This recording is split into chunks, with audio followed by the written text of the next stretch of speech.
Hello, welcome to Finprov's income tax class. My name is Anu Jose and I'll be taking you through some of the important sections of income tax. Now, income tax തുടങ്ങുന്നതിന് മുന്നേ ഒരു accountant എന്ന നിലയ്ക്ക് എന്തോരം income tax important ആണ്, എന്തോരം income tax നമ്മൾ അറിഞ്ഞിരിക്കണം. Because income tax such a vast book അല്ലേ. ചാർട്ടേഡ് അക്കൗണ്ടൻസ് പ്രാക്ടീസ് ചെയ്യുന്ന അല്ലെങ്കിൽ അഡ്വക്കേറ്റ്സ് പ്രാക്ടീസ് ചെയ്യുന്ന ഇൻകം ടാക്സ് ആണ്. അപ്പോൾ അത്രയും ഡെപ്തിൽ തന്നെ ഒരു അക്കൗണ്ടന്റ് അറിഞ്ഞിരിക്കണം. അല്ലെ, ഈ അക്കൗണ്ടന്റ് അറിഞ്ഞിരിക്കേണ്ട തന്നെ വല്ല ആവശ്യമുണ്ടോ? കാരണം വെച്ചാൽ അക്കൗണ്ടന്റ് ജോലി എന്ന് പറയുന്നത് വേറെ പലതും അല്ലേ. ഫിനാൻസ് നോക്കുക, അല്ലെ ബുക്സ് ഓഫ് എൻട്രി മെയിൻറ്റെയിൻ ചെയ്യുക, ഫിനാൻഷ്യൽ സ്റ്റേറ്റ്മെൻറ്റ്സ് ഉണ്ടാക്കുക. അതിനകത്ത് ഇൻകം ടാക്സ് എന്താ കാര്യം? ഒരു ഓഡിറ്റ് വരുമ്പോഴല്ലേ സാധാരണ ഇൻകം ടാക്സിൻ്റെ ആപ്ലിക്കേഷൻസ് വരത്തുള്ളൂ. നോ, സോ അത് പറയുവാണെങ്കിൽ ഒരു അക്കൗണ്ടൻറ്റ് കുറച്ച് ഇൻകം ടാക്സ് അറിഞ്ഞിരിക്കണം. ബേസിക്സ് ആയിട്ടുള്ള കാര്യങ്ങൾ അറിഞ്ഞാൽ മാത്രമേ നമുക്ക് നമ്മുടെ എംപ്ലോയറിനെ ഒരു ബെറ്റർ ആയിട്ടൊരു സർവീസ് പ്രൊവൈഡ് ചെയ്യാൻ പറ്റത്തുള്ളൂ. ഫോർ എക്സാമ്പിൾ, TDS പിടിക്കുന്ന കാര്യം. നമ്മുടെ ട്രാൻസാക്ഷൻ നടക്കുമ്പോൾ തന്നെ ചെയ്യേണ്ട കാര്യങ്ങളാണ് TDS പിടിക്കുക, അല്ലെങ്കിൽ TCS കളക്ട് ചെയ്യുക, അല്ലെങ്കിൽ എംപ്ലോയർക്ക് വേണ്ടി അഡ്വാൻസ് ടാക്സ് അടയ്ക്കുക. അപ്പോൾ അതൊന്നും ഈ ഓഡിറ്റിൻ്റെ പീരീഡിൽ കണ്ടുപിടിക്കേണ്ടതല്ല. ഓഡിറ്റിൻ്റെ പീരീഡിൽ അങ്ങനത്തെ മിസ്റ്റേക്സ് കണ്ടുപിടിച്ചാൽ employer will be liable to pay penalty, interest, late fee etcetera. അപ്പം ഒരു അക്കൗണ്ടൻറ്റിന് ആവശ്യപരമായ TDSും TCSും അഡ്വാൻസ് ടാക്സ് പ്രൊവിഷൻസും പിന്നെ ബാക്കി ബിസിനസ് ചെയ്യുന്ന ആളോ അല്ല പ്രൊഫഷൻ ചെയ്യുന്ന ഒരു എംപ്ലോയറൊക്കെ ആണെങ്കിൽ അവർ ബേസിക്കായിട്ട് അറിഞ്ഞിരിക്കേണ്ട കുറച്ച് കാര്യങ്ങൾ അക്കൗണ്ടൻറ്റിന് അറിയാമെങ്കിൽ നമുക്ക് നമ്മുടെ എംപ്ലോയറിനെ ഭയങ്കരമായിട്ട് ഹെൽപ്പ് ചെയ്യാൻ പറ്റും. നൗ, ഇപ്പം മനസ്സിലായല്ലോ എന്തിനാണ് ഒരു അക്കൗണ്ടൻറ്റ് കുറച്ചെങ്കിലും ഇൻകം ടാക്സ് അറിഞ്ഞിരിക്കേണ്ടതെന്നുള്ളത്. അപ്പം അതിനെപ്പറ്റി നമുക്കിനി കൂടുതൽ മനസ്സിലാക്കാം. അപ്പോൾ ഞാൻ പറഞ്ഞു നമുക്ക് ഇൻകം ടാക്സിൻ്റെ കുറച്ച് ബേസിക്സ് അറിഞ്ഞിരിക്കണമെന്നല്ലേ. ആ ബേസിക്സ് പഠിക്കുന്നതിനേക്കാൾ മുമ്പ് അതിനേക്കാളും ബേസിക്സ് ആയിട്ടുള്ള കുറച്ച് കാര്യങ്ങൾ അറിഞ്ഞിരിക്കണം. The concept of income tax. Income tax എന്ന് പറഞ്ഞാൽ ടാക്സ് ഓൺ ഇൻകം, അതായത് എനിക്ക് ഇൻകം ഉണ്ടെങ്കിൽ അതിൻ്റെ പുറത്ത് നമ്മൾ ടാക്സ് അടയ്ക്കാൻ ബാധ്യസ്ഥരാണ്. ഇതാണ് simple logic of concept. So ഇതിൽ അറിഞ്ഞിരിക്കേണ്ട ആദ്യത്തെ കാര്യം എന്ന് പറയുന്നത് income tax is a direct tax. Okay, അതായത് എനിക്ക് ഇൻകം ഉണ്ടെങ്കിൽ ഞാൻ ടാക്സ് അടയ്ക്കണം. ഇപ്പോൾ GST എടുക്കുവാണെങ്കിൽ ഇൻഡയറക്റ്റ് ടാക്സാണ്. ഇൻഡയറക്റ്റ് ടാക്സ് എന്താ സംഭവിക്കുന്നത്? ഞാനൊരു സ്ഥലത്ത് സാധനം വാങ്ങിക്കുവാണെങ്കിൽ ആ സാധനം വാങ്ങിക്കുന്ന കൂട്ടത്തിൽ ഞാൻ അതിൻ്റെ ടാക്സും കൂടെ കൊടുക്കും. എന്നിട്ട് എനിക്ക് സാധനം വിറ്റ ആളാണ് GST റിട്ടേൺ ഫയൽ ചെയ്യുന്നത്. So he collects a tax from me and pays it into the government. Okay, അപ്പോൾ എന്താ സംഭവിക്കുക? It is an indirect tax. അപ്പോൾ ഇൻകം ടാക്സിൽ അങ്ങനല്ല. Income tax is a direct tax. പിന്നെ രണ്ടാമത് ഇൻകം ടാക്സിൽ അറിഞ്ഞിരിക്കേണ്ട ഒരു കാര്യം എന്ന് വെച്ചാൽ ഞാൻ തൊട്ട് മുന്നേ പറഞ്ഞു ടാക്സ് ഓൺ ഇൻകം. എനിക്ക് ഇൻകം ഉണ്ടെങ്കിൽ it's taxable. So the next question naturally that should arise to us, എന്ത് ഇൻകം ഉണ്ടെങ്കിലും ടാക്സിബിൾ ആണോ? അതായത് എനിക്ക് സ്ഥലം വിറ്റ് എനിക്ക് പൈസ ഉണ്ടാക്കാം, അല്ലെങ്കിൽ എനിക്ക് എൻ്റെ സാധനങ്ങൾ അത് കച്ചവടം ചെയ്ത് എനിക്ക് പൈസ ഉണ്ടാക്കാം, അല്ലെങ്കിൽ എനിക്ക് എൻ്റെ ഷെയർ ട്രേഡ് ചെയ്ത് പൈസ ഉണ്ടാക്കാം. പല രീതിയിൽ എനിക്ക് പൈസ ഉണ്ടാക്കാം. ഇതെല്ലാം ടാക്സിബിൾ ആണോ? The income tax act says income can be either capital in nature or revenue in nature. The general concept is all revenue income is taxable unless specifically exempted. അതായത് ഞാനൊരു കച്ചവടം ചെയ്ത് പൈസ ഉണ്ടാക്കുന്നു, എല്ലാ മാസവും എനിക്ക് അതിനകത്തുനിന്ന് എന്തെങ്കിലും വരുമാനം കിട്ടുന്നു, ആ വരുമാനം ടാക്സിബിൾ ആണ്. എനിക്കൊരു വീടുണ്ട്, അത് ഞാൻ വാടകയ്ക്ക് കൊടുക്കുന്നു, എല്ലാ മാസവും എനിക്ക് അതിൽ നിന്നൊരു റവന്യൂ വരുന്നുണ്ട്, ദാറ്റ് ഈസ് ടാക്സിബിൾ. അപ്പം റവന്യൂ ഇൻ നേച്ചർ, അത് റെക്കറിങ് ഇൻ നേച്ചർ ആയിട്ടുള്ള റവന്യൂ വരുവാണ്. ഞാനൊരു കച്ചവടം ചെയ്ത് അല്ലെങ്കിൽ ഞാനൊരു പ്രവൃത്തി ചെയ്ത് എനിക്ക് അതിൽ നിന്ന് റെഗുലറായിട്ട് ഇൻകം എന്തെങ്കിലും വരുവാണെങ്കിൽ that is a taxable income unless it is specifically exempted. ഇനി ചില കേസസിൽ നമുക്ക് എല്ലാ മാസവും അല്ലെങ്കിൽ റെഗുലറായിട്ട് കുറച്ച് ഇൻകം വരുന്നുണ്ട്, പക്ഷേ ആക്ടിൽ അത് സ്പെസിഫിക്കലി പറയുന്നുണ്ട് അത് എക്സെംപ്റ്റഡ് ആണ്. For example, one is agriculture income.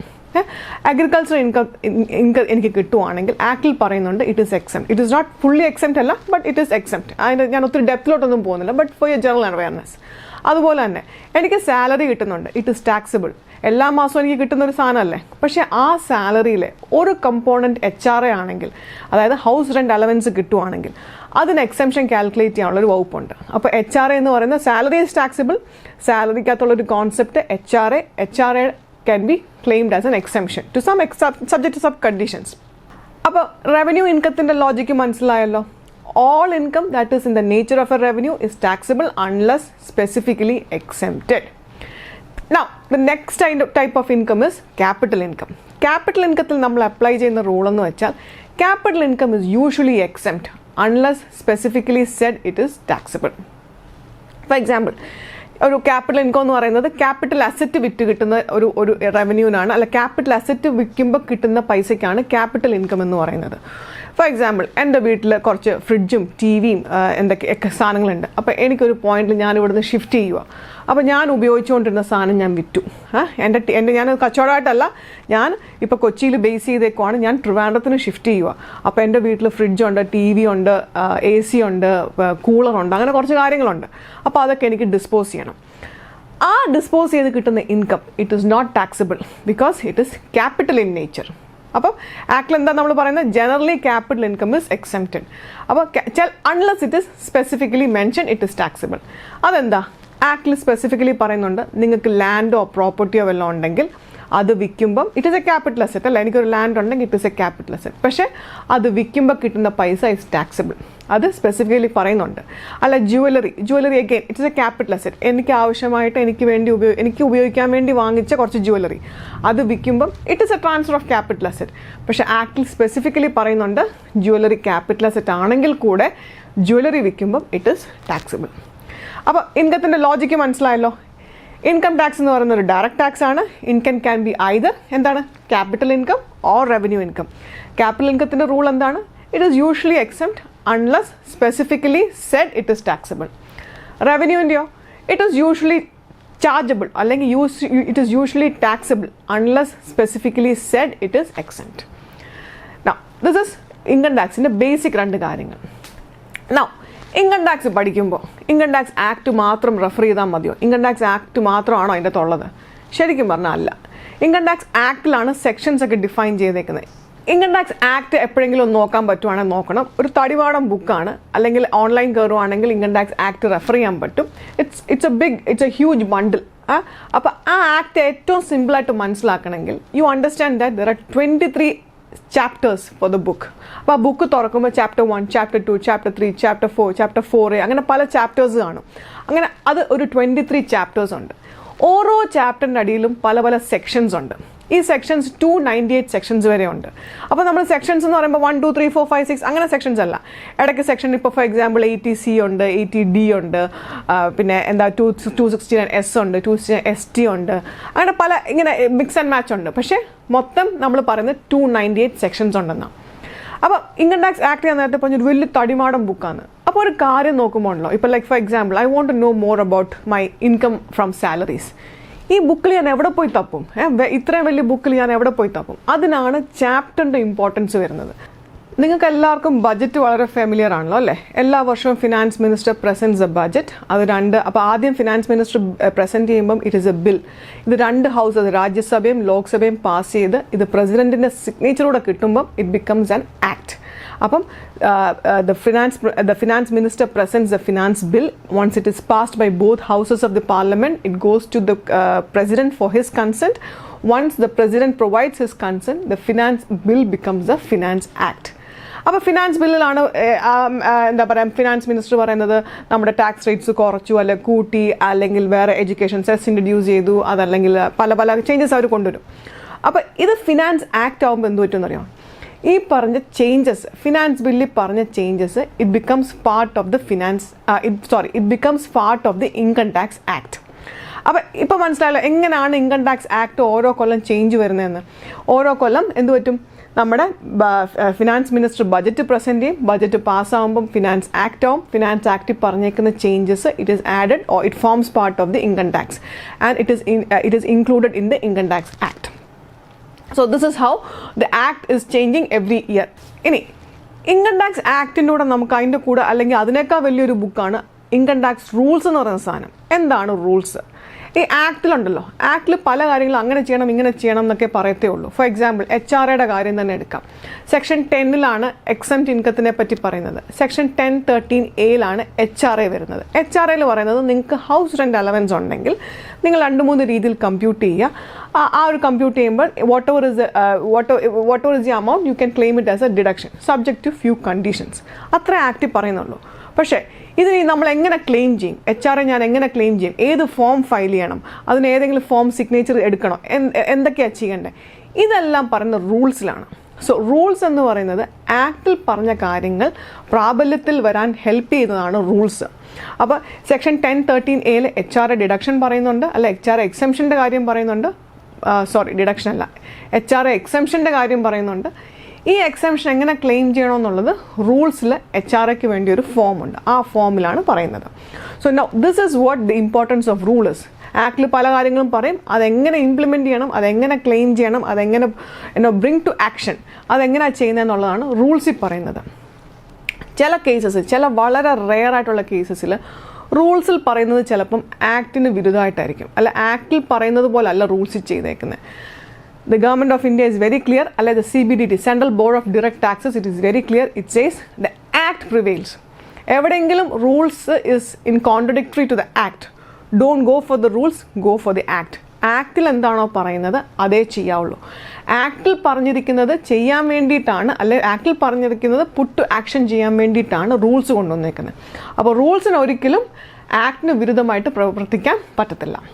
Okay, now notifications എന്ന് പറഞ്ഞാൽ ചിലപ്പോൾ CBDT ചില കാര്യങ്ങൾ, ചില ആക്ടിൽ ചില കാര്യങ്ങൾ വായിക്കുമ്പോൾ നമുക്ക് പെട്ടെന്ന് അങ്ങോട്ട് ക്ലാരിറ്റി ഉണ്ടാവില്ല, ഇതെന്താ ഇങ്ങനെ. എസ്പെഷ്യലി ഈ ബജറ്റിൽ പല പ്രൊപ്പോസൽസും ഫിനാൻസ് മിനിസ്റ്റർ വരുത്തുമ്പോൾ നമ്മൾ പ്രാക്ടിക്കലി അത് ഇംപ്ലിമെൻറ്റ് ചെയ്യാൻ തുടങ്ങുമ്പോൾ കുറച്ച് ഡിഫിക്കൽട്ടീസ് വരും. അപ്പോൾ CBDT എന്ത് വരും? CBDT നോട്ടിഫിക്കേഷൻ ഇറക്കും. നോട്ടിഫിക്കേഷൻ എന്താണ്?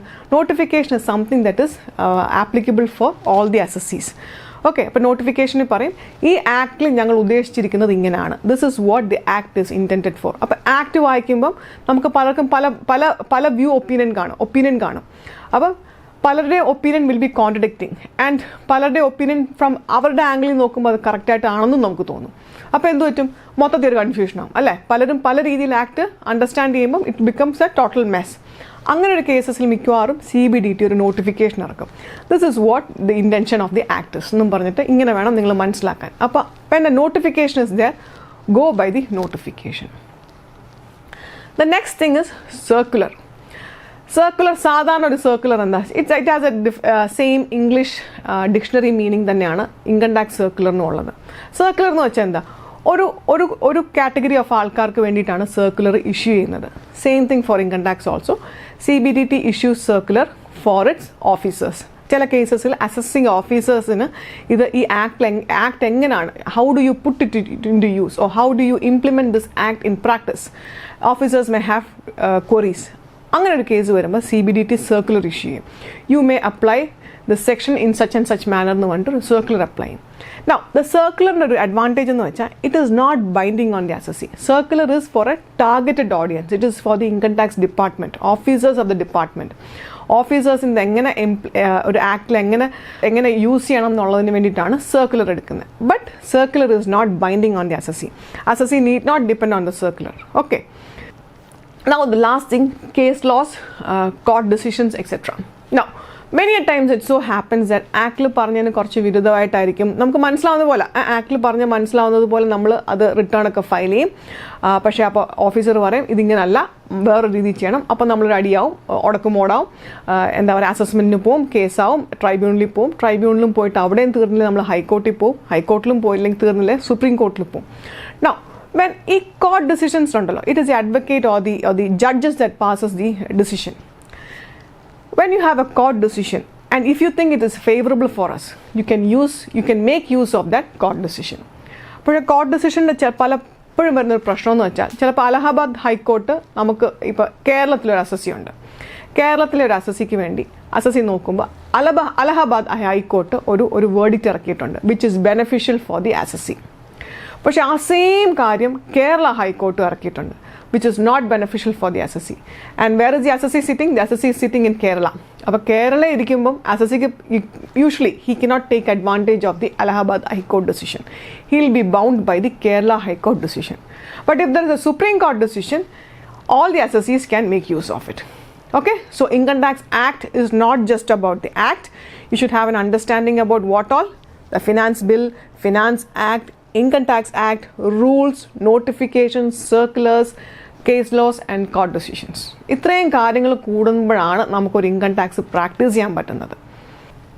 ഇൻകം ടാക്സ് ആക്ടിൽ സെക്ഷൻ 2ലാണ് കൂടുതലും ഡെഫിനിഷൻസ് പറയുന്നത്. If you look at section 2, it is all about definitions. അപ്പോൾ നമുക്ക് എന്തെങ്കിലും ഒരു കാര്യം ഡിഫൈൻ ചെയ്യണം, നമുക്കിത് എന്താണെന്ന് മനസ്സിലാവണമെങ്കിൽ ആദ്യം പോയി സെക്ഷൻ 2 പോയി നോക്കുക, ഇതിൻ്റെ ഡെഫിനിഷനിൽ പറയുന്നുണ്ടോ എന്ന്. ആ ഡെഫിനിഷൻസിൽ നമ്മൾ ഉദ്ദേശിക്കുന്ന കാര്യം ഇല്ലെങ്കിൽ ദെൻ അതാത് സെക്ഷൻസിൽ പോയി നോക്കുക. അതും ഇല്ലെങ്കിൽ you can take the general dictionary meaning. നമ്മൾ ആദ്യമായിട്ട് അറിഞ്ഞിരിക്കേണ്ട ഒരു ഡെഫിനിഷൻ എന്ന് പറയുന്നത് അസസി. ഇൻകം ടാക്സിൽ എപ്പോഴും, ബിക്കോസ് ഡിപ്പാർട്ട്മെൻറ്റിൽ നിന്ന് നമുക്ക് എപ്പോൾ ഒരു നോട്ടീസ് വന്നാലും ഡിപ്പാർട്ട്മെൻറ്റ് എപ്പം നമ്മളുമായിട്ട് ഇൻട്രാക്ട് ചെയ്താലും it will never say client, customer, mister dash, Messrs dash ഒന്നും പറയില്ല. അസസി എന്നൊരു വാക്കാണ് അവരെപ്പോഴും ഉപയോഗിക്കുന്നത്. അപ്പോൾ നിങ്ങളൊരു അക്കൗണ്ടൻ്റ് ആണ്, നിങ്ങൾ ഇന്ത്യയിലാണ് പ്രാക്ടീസ് ചെയ്യുന്നത്, അല്ലെ ഇന്ത്യയിലാണ് നിങ്ങൾ വർക്ക് ചെയ്യുന്നതെങ്കിൽ നിർബന്ധമായിട്ടും അറിഞ്ഞിരിക്കേണ്ട ഒരു ടേമാണ് അസസി. എന്താണ് ഈ അസസി? വളരെ സിമ്പിളായിട്ട് പറയുവാണെങ്കിൽ അസസി എന്ന് പറയുന്നത് നമ്മൾ ഡിപ്പാർട്ട്മെൻറ്റിലേക്ക് അല്ലെങ്കിൽ ഗവൺമെൻറ് ഓഫ് ഇന്ത്യയിലേക്ക് എന്തെങ്കിലും ഇൻകം ടാക്സ് അടയ്ക്കാനുണ്ടെങ്കിൽ യു ബിക്കം എൻ അസസി. അപ്പോൾ ടാക്സ് അടയ്ക്കാനുണ്ടെങ്കിൽ മാത്രമേ അസസി ആവത്തുള്ളൂ? അല്ല, ടാക്സ് അടയ്ക്കാനില്ലെങ്കിലും ചിലപ്പോൾ അസസി ആവും. എപ്പോഴാണ്? നമുക്ക് വെറുതെ ഒരു നോട്ടീസ് വന്നു, then also you become a assessee. അതെപ്പോഴാണ്? നമുക്ക് വെറുതെ ഇരിക്കുമ്പോൾ നമുക്ക് ടാക്സിബിൾ ഇൻകം ഒന്നുമില്ല, നമുക്ക് എന്താ വരുമാനം അധികം ഈ പറയുന്ന ടാക്സ് അടയ്ക്കാനുള്ള വരുമാനം ഇല്ല, അല്ലെങ്കിൽ നമുക്ക് കിട്ടുന്ന വരുമാനത്തിൻ്റെ പുറത്ത് ടാക്സ് ഇല്ല. പിന്നെ എങ്ങനെ നമുക്ക് നോട്ടീസ് വരുന്നത്? പല കേസസിലും നോട്ടീസ് വരും.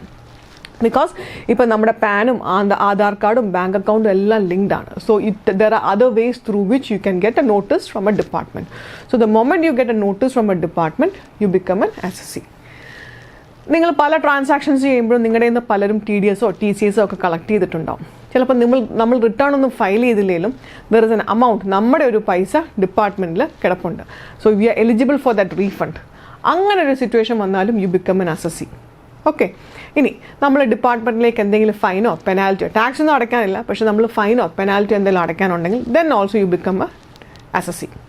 നൗ ഈ പറഞ്ഞ അസസി എന്നൊക്കെ പറഞ്ഞാൽ നോർമൽ അസസിയാണ്. When you have a 1-to-1 relationship with the department it is a normal assessee.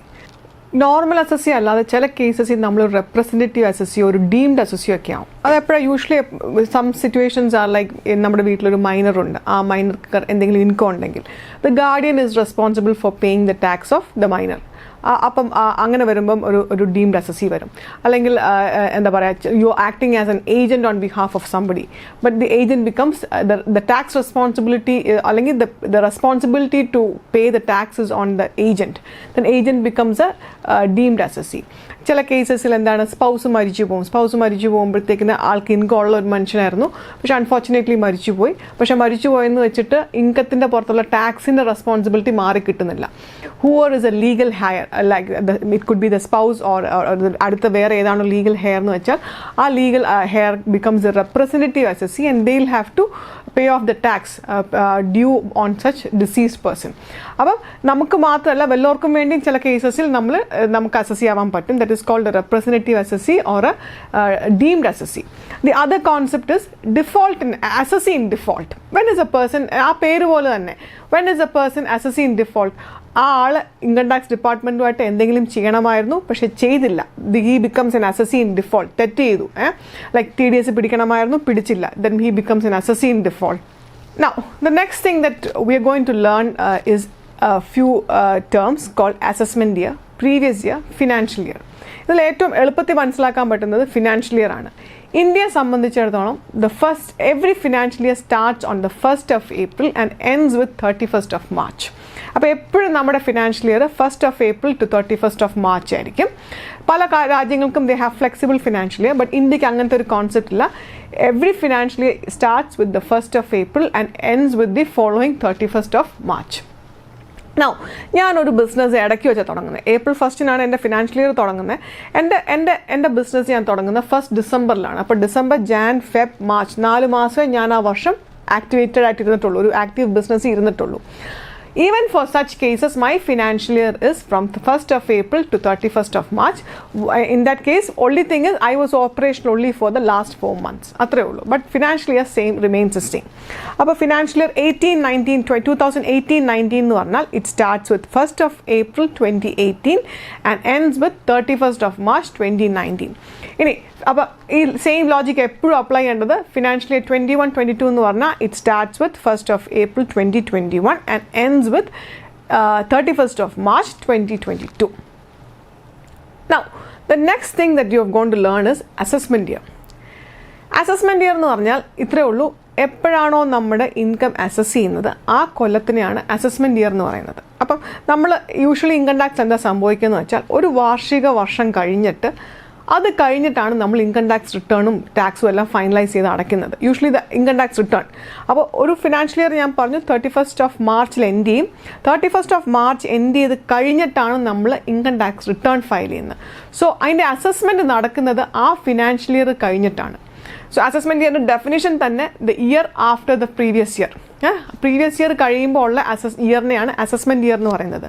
അപ്പോൾ മനസ്സിലാക്കാൻ എളുപ്പം ഇതാണ്, ഒരു ഫിനാൻഷ്യൽ ഇയർ കഴിഞ്ഞിട്ടുള്ളത് ഇയറിനെയാണ് അസസ്മെൻറ്റ് ഇയർ എന്ന് പറയുന്നത്. ആ അസസ്മെൻറ്റ് ഇയറിലാണ് നമ്മൾ റിട്ടേൺ ഫൈനലൈസ് ചെയ്ത് ഫയൽ ചെയ്യേണ്ട സമയമൊക്കെ ഈ അസസ്മെൻറ്റ് ഇയറിലാണ് വരുന്നത്. അപ്പോൾ ഒരു എക്സാമ്പിൾ എടുക്കുകയാണെങ്കിൽ നമ്മൾ ഏതെങ്കിലും ഒരു ഇയർ പറയാം. നമുക്ക് for example let's take financial year 2018-19. Okay, അതിൻ്റെ അസസ്മെൻറ്റ് ഇയർ എന്ന് പറയുന്നത് 2018-19 കഴിഞ്ഞിട്ട് തൊട്ടടുത്ത ഫിനാൻഷ്യൽ ഇയറിനെയാണ് അതിൻ്റെ അസസ്മെൻറ്റ് ഇയർ. സോ 18-19 ഫിനാൻഷ്യൽ ഇയറിൻ്റെ അസസ്മെൻറ്റ് ഇയർ എന്ന് പറയുന്നത് 19-20 ആണ്. Let's take another example. 2021 assessment year is 21-22. Let's take another example. 2006-07 assessment year will be 7-8. അപ്പോൾ എപ്പോഴാണോ ഫിനാൻഷ്യൽ ഇയർ എൻഡ് ചെയ്യുന്നത് അത് കഴിഞ്ഞിട്ടുള്ള ഇയറിനെയാണ് അസസ്മെൻറ്റ് ഇയർ എന്ന് പറയുന്നത്. Clear? Now a third name is previous year. Assessment ഇയറിൻ്റെ തൊട്ട് മേളിലുള്ള ഇയറിനെയാണ് പ്രീവിയസ് ഇയർ എന്ന് പറയുന്നത്. സോ അസസ്മെൻറ്റ് ഇയർ 21-22 എന്ന് പറയുമ്പോൾ previous year is 2021. Assessment year 16-17 എന്ന് പറഞ്ഞാൽ previous year is 15-16. Okay, so previous ഇയറും അസസ്മെൻറ്റ് ഇയറും വളരെ ക്ലിയർ ആയിരിക്കണം. ബിക്കോസ് ഇൻകം ടാക്സ് നോട്ടീസസ് എപ്പോഴും അല്ല ഡിപ്പാർട്ട്മെൻറ്റിൽ നിന്ന് എന്ത് റെഫറൻസ് വന്നാലും it is with respect to assessment year. They'll say with respect to assessment year 16-17 you have to provide the following details. They're asking for details of financial year അല്ലെങ്കിൽ previous year 15-16. 16-17 details അല്ല ചോദിക്കുന്നത്, assessment ആ 16-17 നടക്കുന്നത്. Okay, അപ്പോൾ assessment year 16-17 എന്ന് പറയുമ്പോൾ ഉടനെ details of 15-16 നമ്മൾ പ്രൊവൈഡ് ചെയ്യേണ്ടത്. So I hope you have a fairly good understanding of previous year, assessment year and financial year. The next definition that a person should be familiar is person. ഒരാൾ എപ്പോഴും അറിഞ്ഞിരിക്കേണ്ട ഒരു ഡെഫിനിഷനാണ് person. Income ടാക്സിൽ person എന്താണെന്ന് define ചെയ്തിട്ടുണ്ട്. നമ്മളൊരു normal English എടുക്കുകയാണെങ്കിൽ, ഒരു English dictionary എടുക്കുകയാണെങ്കിൽ പേഴ്സൺ എന്ന് വെച്ചാൽ ഒരു ലിവിങ് ഹ്യൂമൻ ബീയിങ് ആയിരിക്കും അല്ലേ. But for an income tax purpose പേഴ്സൻ്റെ ഡെഫിനിഷൻ ഇസ് ഡിഫറെൻറ്റ്. ഓക്കെ, ഒരു പേഴ്സൺ എന്ന് പറയുന്നത് ഒരു ഇൻഡിവിജ്വൽ ആകാം, ഒരു കമ്പനി ആകാം, ഒരു പാർട്ട്ണർഷിപ്പ് ഫേം ആവാം, അല്ലെങ്കിൽ ഒരു LLP ആകാം, ഒരു എന്താ പറയുക ഒരു ബോഡി ഓഫ് ഇൻഡിവിജ്വൽസ് അല്ലെങ്കിൽ അസോസിയേഷൻ ഓഫ് പേഴ്സൺസ് ആവാം, അല്ലെങ്കിൽ ഒരു ലോക്കൽ അതോറിറ്റി ആവാം. ഇനി ഇതൊന്നും അല്ലെങ്കിൽ there is also called artificial juridical person. അപ്പോൾ ഇൻകം ടാക്സിൽ പറയുന്നത് every assessee is a person but every person need not be an assessee.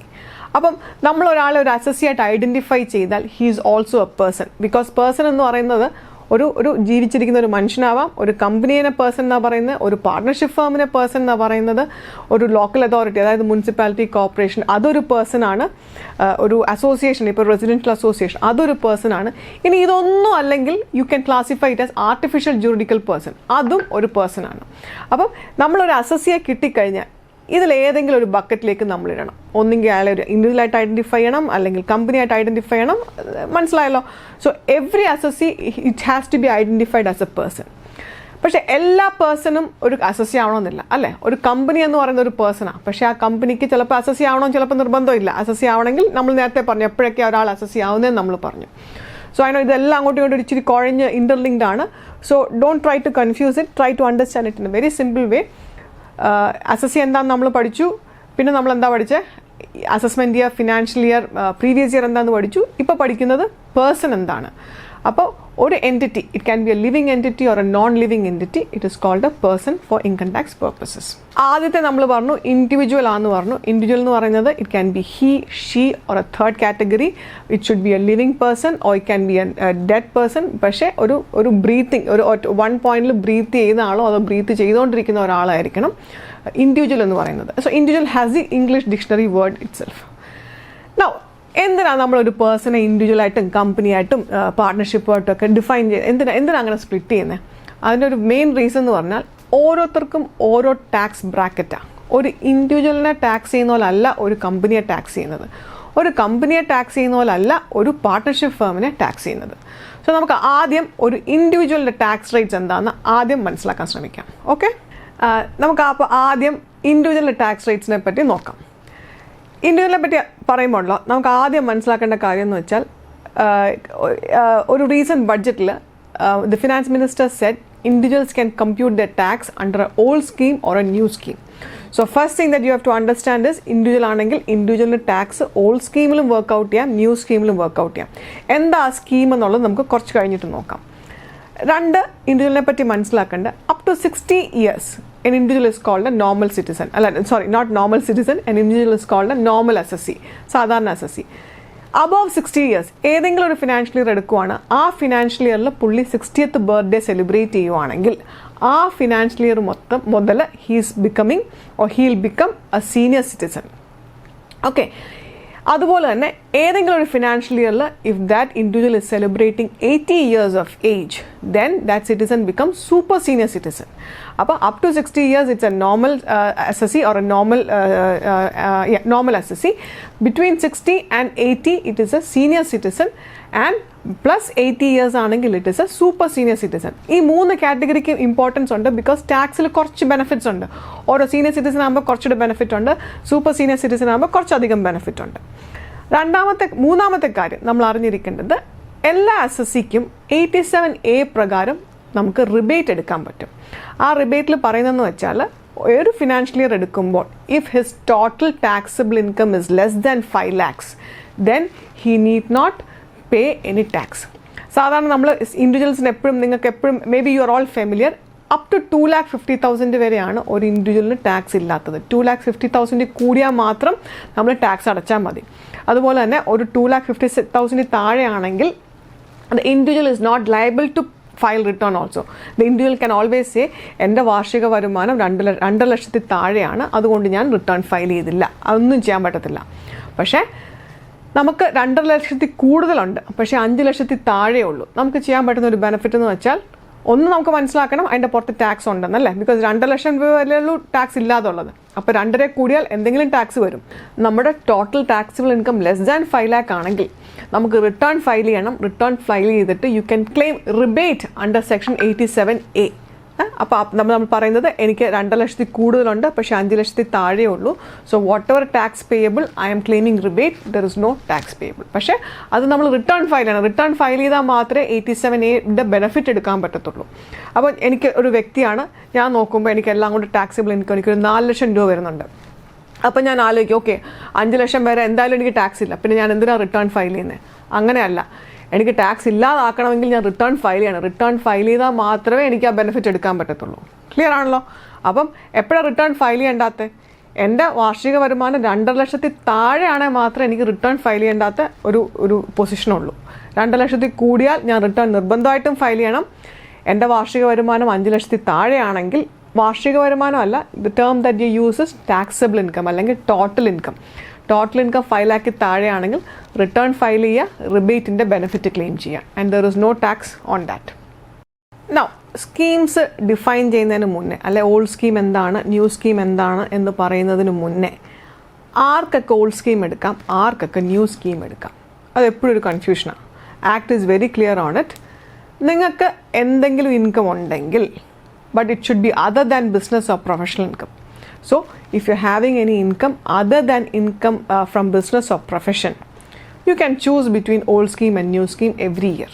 അപ്പോൾ ഞാൻ ഈ പറഞ്ഞ ഇംഗ്ലീഷ് മലയാളത്തിൽ പറയുവാണെങ്കിൽ, നിങ്ങൾക്ക് ബിസിനസ് അല്ലെങ്കിൽ പ്രൊഫഷണൽ ഇൻകം അല്ലാത്ത എന്തെങ്കിലുമാണ് ഇൻകം എങ്കിൽ നിങ്ങൾക്ക് എല്ലാ കൊല്ലവും നിങ്ങൾക്ക് തീരുമാനിക്കാം ഓൾഡ് സ്കീം വേണോ ന്യൂ സ്കീം വേണോ എന്ന് വെച്ചാൽ നിങ്ങൾ 2 രീതിയിലും വർക്കൗട്ട് ചെയ്യുക. ഓൾഡ് സ്കീമിലും വർക്കൗട്ട് ചെയ്യുക, ന്യൂ സ്കീമിലും വർക്കൗട്ട് ചെയ്യുക. നിങ്ങൾക്ക് ഏതാണോ ബെനിഫിഷ്യൽ തോന്നുന്നത് അതനുസരിച്ച് നിങ്ങൾക്ക് എടുക്കാം. So you can keep switching. ഈക്വൽ എനിക്ക് ഓൾഡ് സ്കീം ആ ബെനിഫിഷ്യൽ എങ്കിൽ you opt for old scheme. Next year എടുക്കുമ്പോൾ എനിക്ക് ന്യൂ സ്കീം ആ ബെനിഫിഷ്യൽ എങ്കിൽ you opt for new scheme. So you can keep switching from year to year. If you have income from business or profession, you have to choose one scheme. ഒന്നെങ്കിൽ old സ്കീമിൽ പിടിച്ച് നിൽക്കുക, അല്ലെങ്കിൽ new സ്കീമിൽ പിടിച്ച് നിൽക്കുക. ഞാൻ ഓൾഡ് സ്കീമിൽ പിടിച്ച് നിന്നാൽ I have to continue following old scheme in the subsequent years also. ആക്ടിൽ ഒരു ലീനിയൻസി തരുന്നുണ്ട്. അവർ പറയുന്നുണ്ട്, നിങ്ങളൊരു സ്കീം ചൂസ് ചെയ്തു, you stick to that scheme.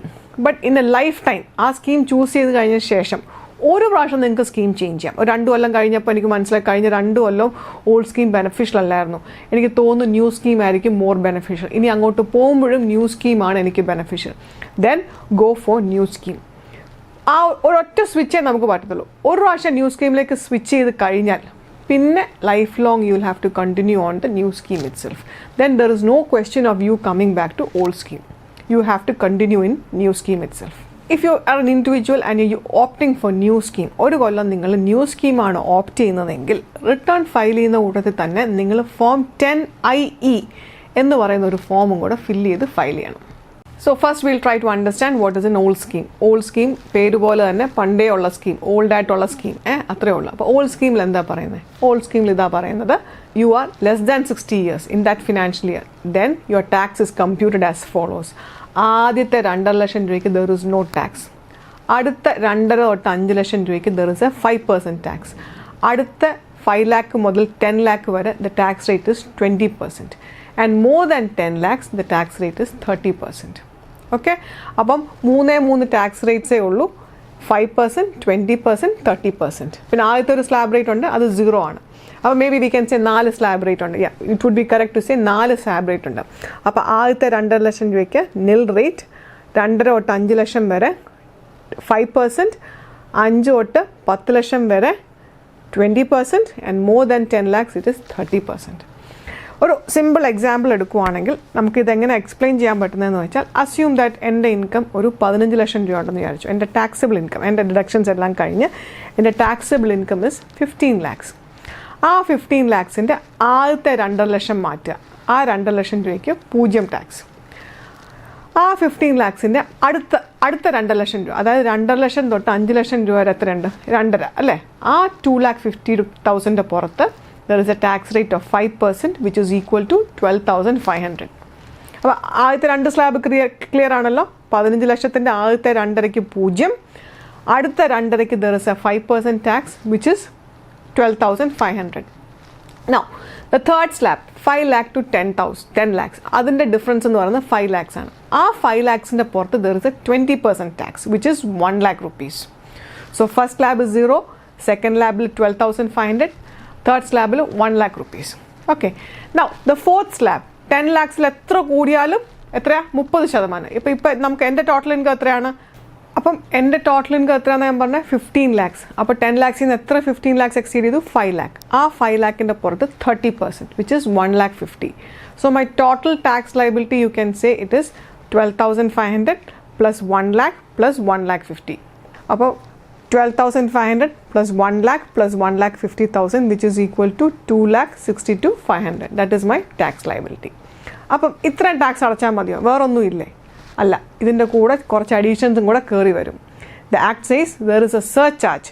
പക്ഷേ surcharge is only applicable if your total income is more than 50 lakhs. ഈ high net worth individuals എന്നൊക്കെ പറയുന്ന ഒരു കാറ്റഗറി ഉണ്ട്. അപ്പോൾ 50 ലക്ഷത്തിൽ കൂടിയാലാണ് ഹൈ നെറ്റ്വർത്ത് ഇൻഡിവിജ്വൽസ് ഒക്കെ വരുന്നത്. അപ്പോൾ നമ്മുടെ ടോട്ടൽ ഇൻകം 50 ലക്ഷത്തിൽ കൂടുതലാണെങ്കിൽ ദർ ഇസ് എ സർചാർജ്. ഇപ്പോൾ എൻ്റെ എക്സാമ്പിളിൽ എത്രയായിരുന്നു? 15 lakhs എൻ്റെ ടോട്ടൽ ഇൻകം. 15 lakhsൻ്റെ പുറത്ത് there is no surcharge, because surcharge is applicable only if your total income is more than 50 lakhs. Now total സർചാർജും ഇതുപോലെ പല സ്ലാബാണ് പറയുന്നത്. അവർ പറയുന്നത് നിങ്ങളുടെ ടോട്ടൽ ഇൻകം 50 ലക്ഷത്തിൽ കൂടുതലാണ്, പക്ഷേ 1 കോടിയിൽ കൂടിയിട്ടില്ല, then there is a surcharge of 10% on the total tax amount. Okay, എൻ്റെ ടാക്സ് നേരത്തെ കമ്പ്യൂട്ട് ചെയ്ത് എത്ര? 2,62,500. അതിന് പുറത്ത് നേരെ ഒരു 10% കൂടെ ആഡ് ചെയ്യും. എൻ്റെ എക്സാമ്പിൾ വരില്ല കേട്ടോ, കാരണം വെച്ചാൽ എൻ്റെ എക്സാമ്പിളിൽ 15 lakhs വന്നിട്ടുള്ളൂ, അതിന് സർചാർജ് ഇല്ല. ഞാൻ പറയുന്നതാണ്, സർചാർജ് എപ്പോഴെങ്കിലും ആപ്ലിക്കബിൾ ആണെങ്കിൽ what ever is a tax amount, ആ ടാക്സ് എമൗണ്ടിൻ്റെ പുറത്തോട്ടാണ് ആഡ് ചെയ്യുന്നത്. If your total income is more than 1 CR but less than 2 CR, your total taxable your surcharge is 15%. If your total income is more than 2 CR but less than 5 CR, your surcharge is 25%. And if your total income is more than 5 CR, the surcharge is 37%. Now let's see how you apply this in calculations. അപ്പോൾ എൻ്റെ total income, tax അല്ല, ടാക്സിൻ്റെ total ഇൻകത്തിൻ്റെ പുറത്താണ് നമ്മൾ tax compute ചെയ്യുന്നത് അല്ലേ. അപ്പോൾ നമ്മുടെ total income ഇപ്പം 5 കോടി കൂടുതലാണെന്ന് വിചാരിച്ചോളൂ. നമ്മൾ ടാക്സ് കമ്പ്യൂട്ട് ചെയ്യും. ആ ടാക്സിൻ്റെ പുറത്തോട്ട് നമ്മൾ 37% ആഡ് ചെയ്യണം. On that tax amount 37 add ചെയ്യണം. അല്ലാതെ സർചാർജ് നമ്മൾ ഈ ടാക്സ് കമ്പ്യൂട്ട് ചെയ്തുള്ള സ്ലാബ് റേറ്റ് പോലല്ല, എൻ്റെ ആദ്യത്തെ 1 കോടിയുടെയും 2 ലക്ഷത്തിൻ്റെയും 2 കോടിയുടെ ഇടയ്ക്ക് ഇത്ര റേറ്റ്, അങ്ങനല്ല. എൻ്റെ ടോട്ടൽ ഇൻകം 5 കോടി കൂടുതലുണ്ടെന്ന് തീരുമാനിച്ചു. അപ്പോൾ എൻ്റെ സർചാർജ് റേറ്റ് നമ്മൾ ഫിക്സ് ചെയ്യും, 37% നമ്മൾ ഫിക്സ് ചെയ്യും. ടാക്സ് കമ്പ്യൂട്ട് ചെയ്യും, ആ ടാക്സിൻ്റെ പുറത്ത് ഞാൻ 37% ആഡ് ചെയ്യും. Now, another example. എൻ്റെ ടോട്ടൽ ഇൻകം എന്ന് പറയുന്നത് 1.5 CR. അപ്പം സർചാർജിൽ എന്താ പറയുന്നത്? If it's between 1 CR and 2 CR, the surcharge to be added is 15%. Tax compute ചെയ്യുക, ആ ടാക്സിൻ്റെ പുറത്ത് നമ്മൾ 15% കൂടെ ആഡ് ചെയ്യുക. So this is the concept of surcharge. അപ്പോൾ സർചാർജ് വരുന്നത് ഇൻഡിവിജ്വൽസിൻ്റെ കേസിൽ surcharge is only applicable for high net worth individuals, that is where the total income exceeds 50 lakhs. Now tax compute ചെയ്തു, സർചാർജ് ആപ്ലിക്കബിൾ ആണെങ്കിൽ സർചാർജിങ് ആഡ് ചെയ്യുക, you get an amount, tax plus surcharge what ever that is. അതിൻ്റെ പുറത്ത് നിർബന്ധമായിട്ടും ഒരു 4% education സെസ്സും കൂടെ കയറി add ചെയ്യണം. Education cess is always applicable. Even ₹1 tax കൊടുക്കാനുണ്ടെങ്കിൽ ആ ₹1 പുറത്ത് നമ്മൾ 4% എഡ്യൂക്കേഷൻ സെസ്സും കൂടെ ആഡ് ചെയ്യണം. സോ ഇൻഡിവിജ്വൽ ടാക്സ് റേറ്റ്സ് എത്രയാണ് ഒരു ഐഡിയ കിട്ടിയല്ലോ. ആദ്യം ടാക്സ് കമ്പ്യൂട്ട് ചെയ്യുക, ഹൈ നെറ്റ്വർത്ത് ഇൻഡിവിജ്വൽ ആണെങ്കിൽ സർചാർജും വരും, ടാക്സും സർചാർജും കൂടെ കൂട്ടുക. അതെന്താ വരുന്നതെന്ന് വെച്ചാൽ അതിൻ്റെ പുറത്തൊരു 4% എഡ്യൂക്കേഷൻ സെസ്സും മാൻഡേറ്ററി ആയിട്ട് വരും. So this is what your total tax liability is. Clear? Now, നേരത്തെ ഞാൻ പറഞ്ഞു, this is applicable for citizens who are less than 60 years of age. If you have completed 60 years but you are less than 80 years, അങ്ങനെ ആണെങ്കിൽ ആക്ടിൽ ഒരു ചെറിയ benefit തരുന്നുണ്ട്. നമ്മൾ ആദ്യം പറഞ്ഞെന്താ, ആദ്യത്തെ 2.5 ലക്ഷം ടാക്സ് അടയ്ക്കേണ്ടെന്നാണ്. സീനിയർ സിറ്റിസൺ ആണെങ്കിൽ ആദ്യത്തെ 3 ലക്ഷം നമ്മൾ ടാക്സ് അടയ്ക്കേണ്ട. അപ്പോൾ ഫസ്റ്റ് സ്ലാബ് എന്ന് പറയുന്നത്, first slab 0 to 3 lakhs, there is no tax. Second slab എന്തുവാണ്? 3 to 5 lakhs, ദാറ്റ് ഈസ് 5%. ബാക്കിയെല്ലാം remains the same. 5 lakh to 10 lakhs, it is 20%. More than 10 lakhs, it is 30%. Surcharge everything remains the same. Now if you are a super senior citizen, then you need not pay tax up till 5 lakh. അപ്പോൾ ആദ്യത്തെ 5 ലക്ഷം പോലും അവർ tax അടയ്ക്കേണ്ട. അപ്പോൾ ഒരു super senior citizen 80 ഇയേഴ്സിൽ കൂടുതലായ ഒരു വ്യക്തിയാണെങ്കിൽ 5 ലക്ഷത്തിൽ കൂടുതലുണ്ടെങ്കിൽ മാത്രം നമ്മൾ ടാക്സിനെ പറ്റി ആലോചിച്ചാൽ മതി. പക്ഷേ അവരുടെ ഫസ്റ്റ് ടാക്സ് സ്ലാബ് എത്ര? 20%. ബിക്കോസ് 5 ലക്ഷത്തിൽ കൂടിയാൽ അവരുടെ ഫസ്റ്റ് ടാക്സിബിൾ സ്ലാബ് എന്ന് പറയുന്നത് 5 lakh to 10 lakhs ആണ്, which is 20%. More than 10 lakhs, it is what? 30%. And everything, surcharge, education cess, everything continues at same. Now this is the old scheme. I hope you have understood the concept. അറിഞ്ഞിരിക്കേണ്ട കുറച്ച് കാര്യങ്ങൾ old സ്കീമിൽ normal citizen ഉണ്ട്, senior citizen ഉണ്ട്, super senior citizen ഉണ്ട്. Normal citizen ആണ് 2,50,000 വരെ, senior citizen ആണ് 3 lakh വരെ, സൂപ്പർ സീനിയർ സിറ്റിസൺ ആണ് 5 lakh വരെ. നോർമൽ സിറ്റിസൺ ആണ് 2.5 5 ലക്ഷത്തിൻ്റെ ഇടയ്ക്ക് ഒരു 5%, 5 lakh and 10 lakh it is 20%, more than 10 lakh it is 30%. Senior citizen ആണ് up to 3 lakh there is no tax, 3 to 5 there is a tax rate of 5%, 5 to 10 lakhs there is a tax rate of 20%, more than 10 lakhs it is 30%. Now if you take super senior citizen up to 5 lakh there is no tax, 5 lakh and 10 lakh the tax rate is 20%, more than 10 lakhs it is 30%. പിന്നെ ഞാൻ എന്താ പറഞ്ഞത്, സർചാർജിനെ പറ്റി പറഞ്ഞു. Surcharge is only applicable if the individual has A total income of more than 50 lakhs. എന്തൊക്കെയായിരുന്നു surcharge rates? Between 50 lakhs and 1 CR ആണെങ്കിൽ it is 10%, 1 CR and 2 CR it is 15%, 2 CR and 5 CR it is 25%, more than 5 CR it is 37%. Tax compute ചെയ്തു, surcharge compute ചെയ്തു, ഇത് രണ്ടും കൂടെ add ചെയ്യുമ്പോൾ ഒരു figure കിട്ടും. അതിൻ്റെ പുറത്ത് നിർബന്ധമായിട്ട് ഒരു 4% സർചാർജും കൂടെ വരും. So this is what it is in a very nutshell. Okay, now coming to new scheme. അപ്പോൾ ന്യൂ സ്കീം റേറ്റ്സിലോട്ട് പോകുന്നതിന് മുന്നേ നമുക്ക് പെട്ടെന്നൊന്ന് മനസ്സിലാക്കാം, how does the new scheme mainly differ from the old scheme. Tax റേറ്റിൽ വ്യത്യാസമുണ്ട്, ടാക്സ് സ്ലാബ്സിലും വ്യത്യാസമുണ്ട്. ഓൾഡ് സ്കീമിൽ 4 സ്ലാബ് ആണെങ്കിൽ ന്യൂ സ്കീമിൽ കുറച്ചുകൂടെ അധികം സ്ലാബ്സ് ഉണ്ട്, കുറച്ചുകൂടെ അധികം ടാക്സ് റേറ്റ്സും ഉണ്ട്. അപ്പോൾ എന്തിനാ അങ്ങനെ? അപ്പം അങ്ങനെ നമ്മൾ പെട്ടെന്ന് ആലോചിക്കേണ്ട ഒരു അടുത്ത കാര്യം വെച്ചാൽ, ന്യൂ സ്കീം വരുമ്പം പല സ്ലാബ്സ് ഉണ്ട്, പല റേറ്റ്സ് ഉണ്ടെന്ന് മനസ്സിലായി. അപ്പോൾ എന്തായിരിക്കും ഇതിനകത്തൊരു കൊളുത്ത് കാണണമല്ലോ. അപ്പോൾ വെറുതെ ഒരു ഡിപ്പാർട്ട്മെൻറ്റ് കുറച്ച് സ്ലാബ് കൂട്ടി തരത്തില്ലല്ലോ. ന്യൂ സ്കീം എടുക്കുമ്പോൾ വാട്ട് ആർ വി ലൂസിങ്, എന്താണ് നമ്മൾ സാക്രിഫൈസ് ചെയ്യുന്നത്? സോ ആക്ട് സേസ് നമ്മൾ ന്യൂ സ്കീം പോവുകയാണെങ്കിൽ ഉണ്ടല്ലോ, നമുക്ക് കുറേ ഡിഡക്ഷൻസ് ഒക്കെ ഉണ്ടായിരുന്നു. ഇപ്പോൾ ഓൾഡ് സ്കീം എടുക്കുവാണെങ്കിൽ നമ്മൾ സാലറി എടുക്കുവാണെങ്കിൽ സാലറിയിൽ സ്റ്റാൻഡേർഡ് ഡിഡക്ഷൻ ഉണ്ട്, ഹൗസിംഗ് ലോണിൻ്റെ ഇൻട്രസ്റ്റ് ഒരു ഡിഡക്ഷനായിട്ട് എടുക്കാം, LICയിൽ ഇൻവെസ്റ്റ് ചെയ്താൽ ഡിഡക്ഷനായിട്ട് എടുക്കാം, മെഡിക്ലെയിം കിട്ടും, അങ്ങനെ ഒരുപാട് ഡിഡക്ഷൻസ് ഓൾഡ് സ്കീമിലുണ്ടായിരുന്നു. ന്യൂ സ്കീമിൽ വരുമ്പോൾ ആ ഡിഡക്ഷൻസ് ഒന്നുമില്ല. So you may invest in LIC, if you want you can invest in mediclaim etc, but that is not a tax saving thing. It cannot be used for the purpose of tax deduction or tax saving.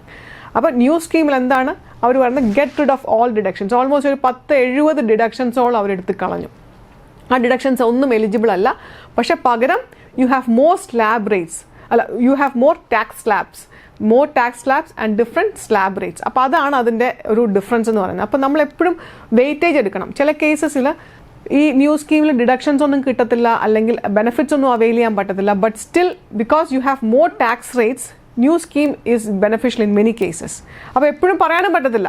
U always have to compute both schemes and see which is more beneficial. ഒരു idea കിട്ടില്ലോ എന്തുകൊണ്ടാണ്, എവിടെയാണ് new സ്കീമിൽ നമ്മൾ എന്താണ് നഷ്ടപ്പെടുന്നത്, എന്താണ് new സ്കീമിൻ്റെ ബെനിഫിറ്റ്സ് എന്നൊരു ഐഡിയ കിട്ടിയല്ലോ. Now let see what is the tax rates in new scheme. New സ്കീമിൽ നമ്മൾ മനസ്സിലാക്കേണ്ട ഒരു കാര്യം എന്ന് വെച്ചാൽ ഓൾഡ് സ്കീമിലെ പോലെ citizen, normal citizen, senior citizen, super senior citizen എന്നൊന്നുമില്ല. എല്ലാവർക്കും ഒരേ സ്ലാബ്സ് ആണ്. And all these slabs are applicable to all individuals. ഇനി ഇത് പെട്ടെന്ന് മനസ്സിലാക്കാനായിട്ട് നമുക്കിതിൽ എളുപ്പത്തിൽ മനസ്സിലാക്കാൻ പറ്റുന്നത്, ഓരോ സ്ലാബ് എന്ന് പറയുന്നത് 2.5 ലക്ഷം രൂപ വെച്ചിട്ടാണ്. അപ്പോൾ ഓരോ 2.5 ലക്ഷം രൂപ ആകുമ്പോഴത്തേക്കിന് സ്ലാബ് ചാടും. ഓരോ സ്ലാബിൻ്റെ ചാടുമ്പോൾ tax rate also increases by 5%. Now let's try to understand what happens. ആദ്യത്തെ 2,50,000 ടാക്സ് റേറ്റ് 0%. നെക്സ്റ്റ് 2,50,000, അതായത് 2,50,000 to 5,00,000 tax rate is 5%. 5,00,000 to 7,50,000 tax rate is 10%. 7,50,000 to 10,00,000 the tax rate is 15%. 10 lakhs to 12.5 lakhs, 12,50,000 the tax rate is 20%. 12,50,000 to 15 lakhs the tax rate is 25%. Anything above 15 lakhs the tax rate is 30%. So ഇത് ഓരോ slab കാണാപ്പാടം പഠിക്കേണ്ട. all you have to remember is ഓരോ 2.5 ലക്ഷം രൂപ കൂടുമ്പോൾ slab ചാടും. ഓരോ slab ചാട്ടത്തിലും tax rate increases by 5%. This is all what you need to know. Surcharge everything, സർചാർജും എഡ്യൂക്കേഷൻ സെസ്സും it remains the same as what was in the old scheme. അപ്പോൾ നമ്മൾ ന്യൂ സ്കീമും പഠിച്ചു, ഓൾഡ് സ്കീമും പഠിച്ചു അല്ലേ. സോ മനസ്സിലായല്ലോ അതിൻ്റെ ഡിഫറൻസ് ഒക്കെ എന്താണെന്നുള്ളത്. അപ്പോൾ എപ്പോഴും ഓർത്തോണം, ഒരു സ്കീം എപ്പോഴും ബെനിഫിഷ്യൽ ആണെന്ന് നമുക്ക് ഒരിക്കലും പറയാൻ പറ്റത്തില്ല. It changes from scenario to scenario. അപ്പോൾ ഓരോ സിനാരിയോയിലും നമ്മൾ 2 രീതിയിൽ ടാക്സ് വർക്കൗട്ട് ചെയ്യണം. And you have to find out what is more beneficial. The only thing is business income അല്ലെങ്കിൽ പ്രൊഫഷണൽ ഇൻകം ഉള്ള ഒരാൾക്ക് എല്ലാ കൊല്ലവും നമുക്ക് റേറ്റ്സ് സ്കീം സ്വിച്ച് ചെയ്യാൻ പറ്റത്തില്ല. ഒരു ലൈഫ് ടൈമിൽ they can only switch once. ആ ഒരു സ്വിച്ച് കഴിഞ്ഞാൽ പിന്നെ you will have to continue with that scheme for the rest of your business or professional life.